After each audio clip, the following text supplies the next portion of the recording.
Welcome back to law spark. അപ്പോൾ ഇന്ന് നമുക്ക് പഠിക്കാനുള്ള topic hierarchy of civil code in India ആണ്. അപ്പോൾ നമ്മൾ ഓൾറെഡി ക്രിമിനൽ കോഡ്സിൻ്റെ ഹൈറാർക്കി നമ്മൾ കഴിഞ്ഞ വീഡിയോയിൽ അപ്ലോഡ് ചെയ്തിട്ടുണ്ട്. അപ്പോൾ നിങ്ങൾക്ക് എന്തെങ്കിലും മീൻസ് ഏതെങ്കിലും സബ്ജക്റ്റിന് നിങ്ങൾക്ക് ട്യൂഷൻസ് ആവശ്യമുണ്ടെങ്കിൽ എന്ത് ചെയ്യുക, താഴെ കാണുന്ന നമ്പറിൽ കോൺടാക്ട് ചെയ്യുക. അപ്പോൾ അതിൽ മെസ്സേജ് വാട്സപ്പിലൊരു മെസ്സേജ് അയച്ചാലും മതി. അപ്പോൾ പെയ്ഡ് ക്ലാസ്സുകൾ എന്തായിരിക്കും അവൈലബിൾ ആയിരിക്കും. അപ്പോൾ നമുക്ക് hierarchy of civil codes in India എന്താണ് നമുക്ക് നോക്കാം. അപ്പോൾ നമുക്ക് സിവിൽ കോർട്ടിൻ്റെ ഹൈറാർക്കി എന്താണെന്ന് നോക്കാം. ഫസ്റ്റ് നമുക്ക് ആ ഒരു ഫ്ലോ ചാർട്ട് നമുക്ക് എന്ത് ചെയ്യാം, പഠിച്ചു വയ്ക്കാം. അപ്പോൾ ഏറ്റവും നമുക്കറിയാം ഇന്ത്യയിലെ ഏറ്റവും അപ്പക്സ് കോർട്ടായ സുപ്രീം കോർട്ടാണ്. നെക്സ്റ്റ് ഹൈ കോർട്ടാണ്. പിന്നെ ഡിസ്ട്രിക്ട് കോർട്ടാണ്, അല്ലെങ്കിൽ principal civil court of original jurisdiction പറയും. നോർമലി നമ്മൾ ഡിസ്ട്രിക്ട് കോർട്ട് എന്നാണ് പറയുന്നത്. പിന്നെന്താണ് സബോർഡിനേറ്റ് സിവിൽ കോർട്ടാണ്. ഈ subordinate civil court means sub court തന്നെ നമുക്ക് പിന്നെ എന്താ ചെയ്യാം, അതിൽ സീനിയർ സിവിൽ ജഡ്ജ് കോർട്ടും ജൂനിയർ സിവിൽ ജഡ്ജ് കോർട്ടും ഉണ്ട്. ഈ ജൂനിയർ സിവിൽ ജഡ്ജ് കോർട്ടിന് നമ്മൾ മുൻസിഫ് കോർട്ട് എന്നും നോർമലി നമ്മൾ മുൻസിഫ് കോർട്ട് എന്നാണ് പറയുന്നത്.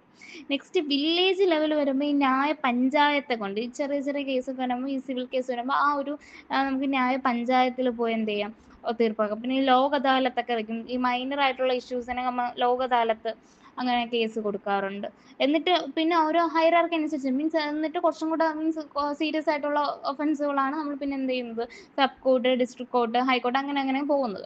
അപ്പോൾ ഇതാണ് അതിൻ്റെ ഒരു എന്താണ് ഫ്ലോ ചാർട്ട്. അപ്പം supreme court, high court, district court, subordinate civil judge court, അതിൽ സീനിയർ സിവിലും ജൂനിയർ സിവിലും ഉണ്ട്. മീൻസ് മുൻസിഫ് കോർട്ടാണ്. പിന്നെ വില്ലേജ് ലെവൽ ന്യായ പഞ്ചായത്ത് അല്ലെങ്കിൽ ലോക് അദാലത്ത് ഉണ്ട്.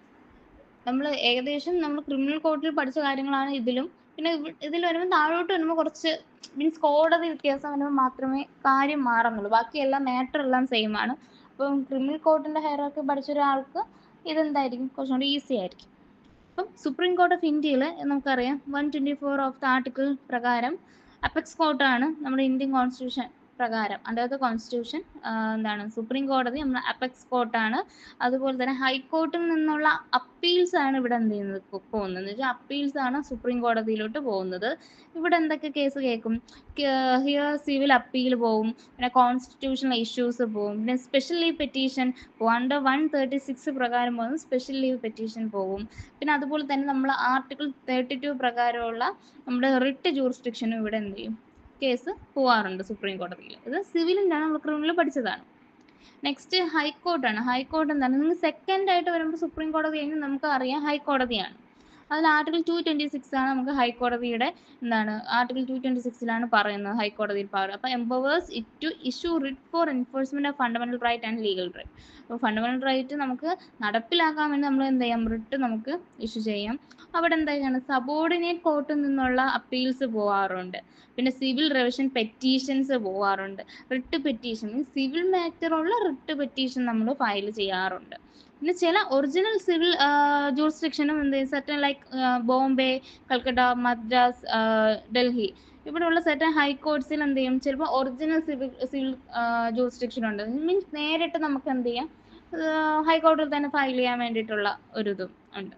അല്ലെങ്കിൽ സാധാരണ നോർമലി നമ്മളിങ്ങനെ അപ്പീലുകളാണ് ഹൈക്കോടതിയിൽ പോകുന്നത്, അറിയാലോ, അപ്പീലാണ് എപ്പോഴും ഹൈക്കോടതിയിൽ പോകുന്നത്. പക്ഷേ ഈ ബോംബെ, കൽക്കട്ട അവിടെ കുറച്ച് എന്താണ് ഡൽഹിയിലൊക്കെ നമുക്ക് വേണം നേരിട്ട് ഹൈക്കോടതിയിൽ ഒറിജിനൽ ജൂറിസ്ഡിക്ഷൻ ആയിട്ട് തന്നെ നമുക്ക് എന്ത് ചെയ്യാം, ഫയൽ ചെയ്യാൻ വേണ്ടിയിട്ട് പറ്റും. നെക്സ്റ്റ് നമുക്ക് തേർഡ് വൺ എന്താണ്, ഡിസ്ട്രിക്ട് കോർട്ടാണ്. ഡിസ്ട്രിക്ട് കോർട്ട് അല്ലെങ്കിൽ principal civil court of original jurisdiction ആണ്. അപ്പോൾ നമുക്ക് അവിടെ അറിയാം ഡിസ്ട്രിക്ട് കോർട്ടിൽ ഡിസ്ട്രിക്ട് ജഡ്ജ് ആയിരിക്കും ഹെഡ് ചെയ്യുന്നത്.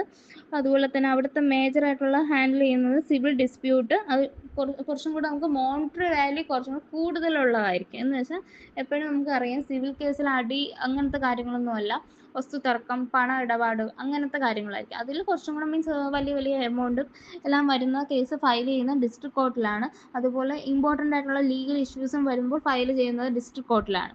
പിന്നെ ലോവർ കോർട്ടിൽ നിന്ന് എന്ന് വെച്ചാൽ ഡിസ്ട്രിക്ട് കോർട്ടിന് താഴെയുള്ള കീഴ്ക്കോടതിയിൽ നിന്നുള്ള അപ്പീൽസും ഇവിടെ എന്ത് ചെയ്യാറുണ്ട്, ഹാൻഡിൽ ചെയ്യാറുണ്ട്. അതുപോലെ നമുക്ക് പല പല സിവിൽ കേസിന്റെ ഒറിജിനൽ ജൂറിസ്ഡിക്ഷനും ഈ കോടതി എന്ത് ചെയ്യാറുണ്ട്, ഹാൻഡിൽ ചെയ്യാറുണ്ട്. മീൻസ് നമുക്ക് എന്ത് ചെയ്യാം, നേരിട്ട് നമുക്ക് ഒറിജിനൽ ജൂറിസ്ഡിക്ഷൻ കേസ് നേരിട്ട് നമുക്ക് ഫയൽ ചെയ്യാൻ വേണ്ടി പറ്റും. നെക്സ്റ്റ് നമുക്ക് സബോർഡിനേറ്റ് സിവിൽ കോർട്ടാണ്, സബ് കോർട്ട്. അപ്പോൾ ഇതിൽ എന്തൊക്കെയാണ്, നമുക്ക് സീനിയർ സിവിൽ ജഡ്ജ് കോർട്ടും ജൂനിയർ സിവിൽ ജഡ്ജ് കോർട്ടും അല്ലെങ്കിൽ മുൻസിഫ് കോർട്ടും ഉണ്ട്. അപ്പോൾ സീനിയർ സിവിൽ ജഡ്ജ് കോർട്ടിൽ handles higher value civil suit below the district judge threshold. എന്ന് വെച്ചാൽ നമ്മൾ ഡിസ്ട്രിക്ട് കോർട്ട് പഠിച്ചല്ലോ, ഡിസ്ട്രിക്ട് കോർട്ടിൻ്റെ ആ ഡിസ്ട്രിക്ട് ജഡ്ജിന്റെ ആ ഒരു ത്രെഷോൾഡിന് ബിലോ ആയിട്ട് വരുന്ന ഒരു വാല്യൂ വരുന്ന ഹയർ ആയിട്ടുള്ള വാല്യൂ, ഇപ്പം ഒരു 10 ലക്ഷം രൂപയാണ്, ഇപ്പോൾ എക്സാമ്പിൾ ആയിട്ട് പറയാണ് 10 ലക്ഷം രൂപയാണ് ഡിസ്ട്രിക്ട് കോർട്ടിൽ എടുക്കുന്നത് എന്ന് വെച്ചു. ഇപ്പോൾ ചിലപ്പോൾ ഇത് 7 ലക്ഷം രൂപയുടെയാണ് ഇവിടെ ഹാൻഡിൽ ചെയ്യുന്നത്, നമ്മുടെ senior civil judge means sub കോർട്ടിൽ സീനിയർ സിവിൽ ജഡ്ജ് കോർട്ടിൽ ഹാൻഡിൽ ചെയ്യും. പിന്നെ അതുപോലെ തന്നെ ഈ ജൂനിയർ സിവിൽ ജഡ്ജ് എന്ന് വരുന്ന അപ്പീലും കേൾക്കാറുണ്ട്. അടുത്ത് നമ്മൾ മുനിസിപ്പൽ കോർട്ടിൽ വരികയാണെങ്കിൽ ജൂനിയർ സിവിൽ ജഡ്ജ് കോർട്ടിൽ വരുമ്പോൾ അവിടെ ഹാൻഡിൽ ചെയ്യുന്ന സിവിൽ കേസ് മോണിറ്ററി വാല്യൂ കുറവായിരിക്കും. എപ്പോഴും എന്തായിരിക്കും, ലോവർ മോണിറ്ററി വാല്യൂ ആയിരിക്കും. അതുപോലെ basic entry level code four civil litigation, നമ്മളിവിടെ സാധാരണ നമ്മളെപ്പോഴും ഒരു കേസ് ഫയൽ ചെയ്യുന്ന മുനിസിപ്പൽ കോടതികളിലായിരിക്കും നമ്മൾ ആദ്യം ഒരു സിവിൽ മാറ്റർ എന്ത് ചെയ്യുന്നത്, ഡിസ്പ്യൂട്ട് നമ്മൾ സ്യൂട്ട് ഫയൽ ചെയ്യുന്നത്. ഓക്കെ. പിന്നെ വില്ലേജ് കോർട്സ്, നമുക്ക് ന്യായ പഞ്ചായത്ത് അല്ലെങ്കിൽ ലോക് അദാലത്തൊക്കെ ഉണ്ട്. ഇത് ലോക്കൽ ഡിസ്പ്യൂട്ട് റെസൊല്യൂഷൻ മെക്കാനിസം എന്ന് വെച്ചാൽ ചിലപ്പോൾ എന്ത് ചെയ്യും, നമ്മൾ കേസായിട്ട് പോകാതെ നമ്മൾ ഒത്തുതീർപ്പാക്കി നമ്മൾ പറഞ്ഞ് സെറ്റിൽ ഡൗൺ ചെയ്യാറുണ്ട്.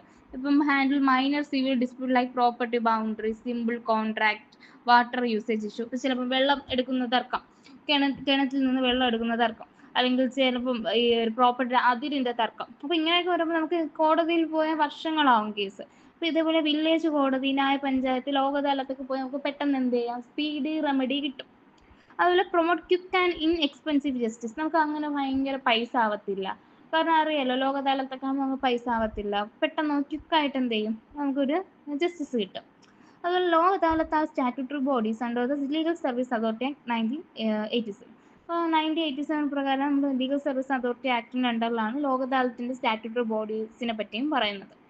ഓക്കെ. അപ്പോൾ ഇത്രയാണ് ഒരു ഹൈറാർക്കി ഓഫ് സിവിൽ കോഡ് എന്ന് നമ്മൾ പറയുന്നത്. വലിയ പാടായിട്ടുള്ള കാര്യങ്ങളുമല്ല, നമുക്ക് അറിയാവുന്ന ബേസിക് ആയിട്ടുള്ള കാര്യങ്ങളാണ്.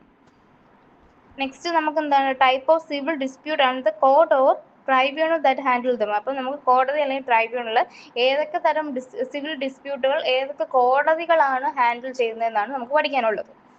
ഫസ്റ്റ് വൺ എന്താണ്, പ്രോപ്പർട്ടി ഡിസ്പ്യൂട്ട് ആണ്. ഇപ്പം വസ്തുപരമായിട്ടുള്ള തർക്കങ്ങൾ, പാർട്ടീഷൻ, ഓണർഷിപ്പ് വരുമ്പോൾ നമുക്ക് മുനിസിപ്പൽ കോർട്ട് അല്ലെങ്കിൽ ഡിസ്ട്രിക്ട് കോർട്ട് അല്ലെങ്കിൽ ഹൈക്കോർട്ടിൽ നമുക്ക് ഈ കേസുകൾ എന്ത് ചെയ്യാം, ഹാൻഡിൽ ചെയ്യാൻ വേണ്ടിയിട്ട് പറ്റും.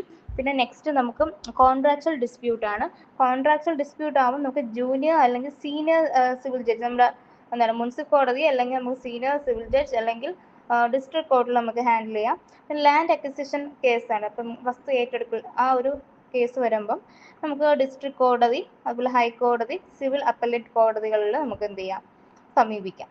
പിന്നെ മാട്രിമോണിയൽ ഇഷ്യൂ, ഡിവോഴ്സ്, അതുപോലെ തന്നെ അലുമിനി, നമ്മുടെ ജീവനാംശം, ആ കേസ് നമുക്ക് അറിയാം, ഫാമിലി കോടതിയാണ്. പിന്നെ എന്താണ്, സക്സഷൻ അല്ലെങ്കിൽ ഇൻഹെറിറ്റൻസ് വരുമ്പോൾ അത് ഡിസ്ട്രിക്ട് സിവിൽ കോർട്ട് അല്ലെങ്കിൽ ഹൈക്കോർട്ടാണ്.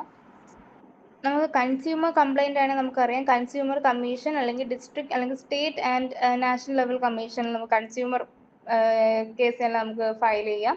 അതുപോലെ തന്നെ എന്താണ്, service matter of public servant എന്തെങ്കിലും സർവീസ് പരമായിട്ടുള്ള എന്തെങ്കിലും കേസാണെങ്കിൽ നമുക്ക് കാറ്റ് എന്ന് വെച്ചാൽ സെൻട്രൽ അല്ലെങ്കിൽ സ്റ്റേറ്റ് അഡ്മിനിസ്ട്രേറ്റീവ് ട്രൈബ്യൂണലിൽ നമുക്ക് എന്ത് ചെയ്യാം, നമുക്ക് സമീപിക്കാം.